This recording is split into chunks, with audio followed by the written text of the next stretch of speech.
Pihak Dinas Pariwisata Pemuda dan Olahraga Ngawi akhirnya mau dikonfirmasi terkait bangunan sentra kuliner Tawun yang disorot oleh warga dan Komisi 3 DPRD Ngawi. Terlebih diketahui kondisi bangunan yang sudah selesai sejak akhir tahun 2021 lalu belum dimanfaatkan. Kepala Bidang Pariwisata Ngawi, Yoyok Sulistianto mengaku untuk pemanfaatan bangunan sentra kuliner Tawun dalam waktu dekat ini akan dikoordinasikan dengan para pedagang kuliner yang sudah ada di area wisata Tawun. Selain itu juga mengundang perwakilan kelompok sadar wisata atau Pok Darwis desa setempat terkait siapa yang akan menempatinya. Bangunan sentra kuliner yang akan difungsikan sebagai kafe turisme Tawun. Menurutnya, secara konsep perencanaan sentra kuliner Tawun dibuat dengan konsep kekinian, sehingga untuk sentra kuliner ini dibuat seperti kafe yang dapat mewadahi pengunjung dari kalangan milenial. Harapannya, titik pusat keramaian Tawun tidak hanya berada di sekitar kolam renang, tapi juga di area taman bunga yang kini sudah ada kafenya. Begini, untuk konsep awal sentra kuliner Tawun itu kita bangun di belakang.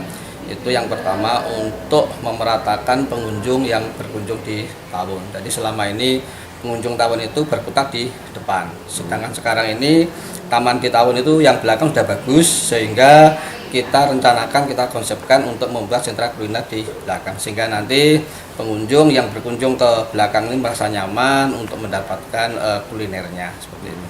Untuk pemanfaatan untuk sentra kuliner itu dalam waktu dekat nanti kita akan koordinasikan dengan teman-teman kuliner khususnya di Tawun, dan mungkin juga nanti kita undang Pok Darwisnya, ketuanya, untuk kita musyawarahkan untuk penempatan sentra kuliner itu.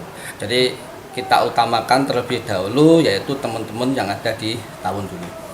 Tapi memang secara konsep itu memang cenderung ke milenial gitu Bang ya? Betul, jadi untuk pengunjung di Tawun itu kan berbagai macam usia, dari anak-anak, remaja sampai orang tua. Jadi selama ini makanan-makanan yang ada di Tawun itu masih cenderung makanan khas Ngawi, yaitu ketok pecel ataupun lontong sayur, sehingga kita berkonsep untuk membuat sentra kuliner itu untuk makanan-makanan yang milenial untuk memenuhi kebutuhan daripada pengunjung Tawun.